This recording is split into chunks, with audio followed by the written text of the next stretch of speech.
Sir नमस्कार। मुझे आज आपसे कुछ पूछना है सर। सर अभी अभी खबर आई है, आपको पता है जैसे कि चल रही है। इंदौर के भागीरथपुरा में गंदा गंदा पानी पीने की वजह से 16 लोगों की मौत हो गई है। और आश्चर्यजनक की बात यह है कि आज इस सदी के अंदर हम इतने एडवांस टेक्नोलॉजिकल एरा में हैं, स्टिल हमें है ना गंदा पानी पिलाया जा रहा है। पहले तो ये सर ये बताइए, साफ पानी होता क्या है? ड्रिंकिंग वाटर है क्या?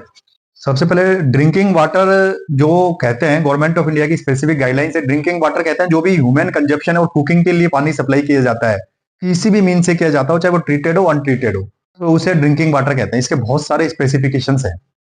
उसमें यह था कि 230 million people without safe water supply थे। लगभग लगभग 23 करोड़ लोगों को सेफ वाटर सप्लाई नहीं मिलता था। तो यूनाइटेड नेशन ने एक प्रोग्राम चलाया सैनिटेशन सैनिटेशन का। फिर उसके बाद 6 5 ईयर प्लान बना जो safe availability of drinking water करेगा।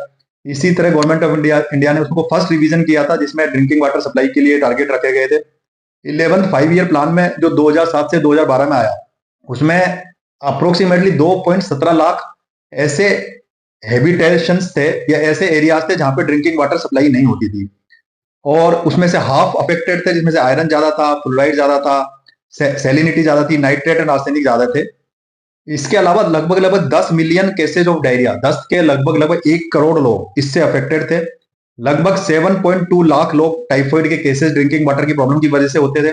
1.5 lakh viral hepatitis every year drinking unclean water की वजह से होती थी। ये कुछ फिगर्स है जो अलार्मिंग फिगर्स थे। इसके बाद जो गवर्नमेंट ऑफ इंडिया ने सेकंड रिवीजन भी दिया, जो ड्रिंकिंग वाटर की गाइडलाइंस जो हम डिस्कस करेंगे वो पब्लिश की। उसमें दो तरह के क्राइटेरिया दिए, एक तो एक्सेप्टेबल लिमिट और परमिसेबल लिमिट। एक्सेप्टेबल लिमिट जो है कि ड्रिंकिंग वाटर ऐसा होना चाहिए कि उसमें order, biological requirement, virological requirement, कौन कौन से पेस्टिसाइड कितने हो, ये एक्सेप्टेबल लिमिट है। और आइडियली एक्सेप्टेबल लिमिट में वाटर सप्लाई करना चाहिए हर सोसाइटी में। एक कंसेप्ट उसमें दिया कि परमिसेबल लिमिट। परमिसेबल लिमिट थोड़े से हायर स्टैंडर्ड को लूज कर दिया गया, पर परमिसेबल लिमिट तभी यूज कर सकते हो कि in absence of alternate water supply, कि और कोई पानी की सप्लाई नहीं है तो परमिसेबल लिमिट तक सप्लाई कर सकते हो, बट अब परमिसेबल लिमिट वाटर सप्लाई नहीं होना चाहिए। सर अभी जो ये ट्रेजेडी हुई है इसके अंदर बताया जा रहा है कि है ना सीवेज का पानी पीने वाले पानी के अंदर मिक्स होकर घरों में आ गया। लेकिन अगर एक आम जन को कैसे पता लगे कि ये पानी पीने योग्य है या नहीं है? उसका कलर देख के या उसकी स्मेल सुन के इसे पता लगाया जा सकता है कि सर? हाँ, अभी जो घटना हुई इसमें जो जानकारी आई न्यूज़पेपर्स के माध्यम से, उसमें कहा जा रहा है कि पानी काफी दिनों से जिसका गंदा कलर आ रहा था, टेस्ट में गंदा आ रहा था, सप्लाई हो रहा था, कंप्लेंट्स भी की गई थी, पर कोई भी उचित कार्रवाई नहीं हुई थी। तो कुछ फिजिकल पैरामीटर्स गाइडलाइन जो सेकंड रिवीजन आया हुआ है इंडियन स्टैंडर्ड में, उसमें दिए गए हैं। उसमें पहला है कलर।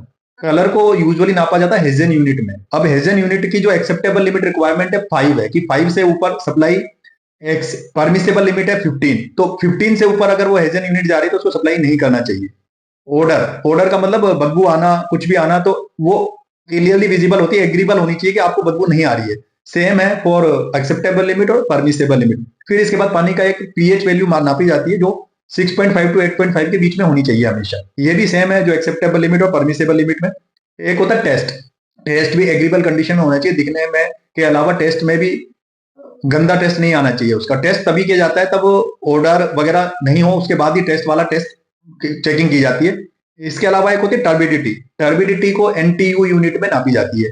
ये एक्सेप्टेबल लिमिट होती है 1 और परमिसेबल लिमिट होती है 5। एक बड़ा कॉमन जो लोग ज्यादातर लोग वाकिफ है, टीडीएस, टोटल डिजोल्व सॉलिड। आज के टाइम पे मार्केट में बड़े इजीली 200 250 रुपए में टीडीएस मीटर्स अवेलेबल हैं। टोटल डिजोल्व सॉलिड की गवर्नमेंट ऑफ इंडिया कहती है कि एक्सेप्टेबल लिमिट है 500 तक एक्सेप्टेबल लिमिट है, बट परमिसेबल लिमिट 2000 तक है। तो ये तो है physical parameters of the water supply जो ह्यूमन कंजप्शन के लिए एक्सेप्टेबल लिमिट और परमिसेबल लिमिट के क्राइटेरिया। सर ये अभी जो फिजिकल अपीयरेंस तो आपने बता दिया कि पानी का ऐसे से देख के पता है। सर मुझे कारण जानना है कि ऐसा कौन सा माइक्रोबियल कंटेमिनेशन हो जाता है पानी के अंदर जिससे वो अनहेल्दी हो जाता है किसी के लिए पीने के लिए? मुख्यतः इसमें बैक्टीरियोलॉजिकल और वायरोलॉजिकल कंटामिनेशन होते हैं। तो इसके लिए कहते हैं कि बैक्टीरियोलॉजिकल में कंटामिनेशन में बात करें तो ई कोलाई करके एक होता है जिसे हम कहते हैं कोलिफॉर्म ऑर्गेनिजम्स होते हैं। तो इसीलिए जो स्टैंडर्ड है सेकंड रिवीजन में वो कहा गया कि एनी 100 ml सैंपल में कोई भी कोलिफॉर्म ऑर्गेनिज्म डिस्ट्रीब्यूशन सिस्टम में नहीं आने चाहिए पानी के अंदर। दूसरा, वायरोलॉजिकल भी कोई भी वायरस इसमें प्रेजेंट नहीं होना चाहिए, जिससे कोलेरा के वायरस हैं, ये सब चीजें हैं जो यूजुअली इन्फेक्शंस करते हैं। सर सारी प्रॉब्लम्स सारे कंटेमिनेशंस के बारे में हमने बात कर ली। अब सर आप ये बताइए कि हाई स्केल म्यूनसिपल स्केल पे ये सब चीज़ें ऑपरेट कैसे होती है, कैसे हमें साफ़ पानी प्रोवाइड कराया जाता है, साफ़ पानी को साफ़ पानी रखा जाता है। हाँ, इसी तरह से जैसे एक बार लार्ज स्केल पे पानी जब कलेक्ट होता है तो usually most of the time पे क्लोरीनेशन, एक इफेक्टिव क्लोरीनेशन किया जाता है, जिससे मोस्ट ऑफ द बैक्टीरियोलॉजिकल और वायरोलॉजिकल कंटामिनेशन चला जाता है। यूजुअली जो प्रॉब्लम आती है वो बीच में कहीं ना कोई लाइन फट जाती है, उसमें सीवेज लाइन मिक्स हो जाती है, जिसकी वजह से कंटामिनेशन हो जाता है। Otherwise every government, every municipality इस तरह की कोशिश करती है कि साफ पानी सप्लाई किया जाए, बट कई बार लाइन टूटने वगैरह की वजह से इस तरह की समस्याएं आ जाती है। पर इसका हम घर पे लेवल पर भी हम कुछ समाधान कर सकते हैं कि जब भी कभी हमें डाउट हो कि पानी का टेस्ट ठीक नहीं आ रहा है, पानी में बदबू आ रही है, तो हम थोड़ा अलर्ट हो जाएं। घर के लेवल पे अगर हम आरओ, यूवी इस तरह की फिट करते हैं या इस तरह की चीज़ें नहीं है, तो भी फिर हम पानी को गर्म करके उपयोग में कर सकते हैं। पानी को अच्छे से गर्म कर लें और उसको बाद में ठंडा करके उपयोग करें, तो काफ़ी हद तक हम बैक्टीरिया और वायरल के कंटामिनेशन से बचा जा सकता है हमारे। सर माइक्रोबियल कंटेमिनेशन की वजह से तो पानी गंदा हुआ और हार्मफुल हुआ पीने के लिए, लेकिन सुना जा रहा है कि उसमें हैवी मेटल्स वगैरह भी है, तो सर क्या इंडस्ट्रियल सेक्टर का भी कोई रोल है इसके अंदर, उनका भी अब्यूज है इसके अंदर? एक्चुअली में आज के टाइम पे जो अर्बनाइजेशन हुआ है, इंडस्ट्रियलाइजेशन हुआ है, इसकी वजह से काफी ज्यादा इंडस्ट्री इफ्लुएंट्स जो है पानी में कई बार मिल जाते हैं। इसीलिए जैसे उसमें कई बार आर्सेनिक है, कैडमियम है, बोरोन है, लेड है, और भी पेस्टिसाइड्स हैं, जो पेस्टिसाइड्स का ज्यादा यूज होने लगा है, तो इसी के लिए भी इनकी डिसाइड कर दी गई है रेंज कि इससे ज्यादा हो तो पानी सूटेबल नहीं है ह्यूमन कंजप्शन के लिए। उनके लिए स्पेसिफिक टेस्ट रन किए जाते हैं, बट कई बार ये फिर भी मिल जाते हैं, तो कई बार आम आदमी उस चीज को टेस्ट करके पता नहीं लगा पाता है।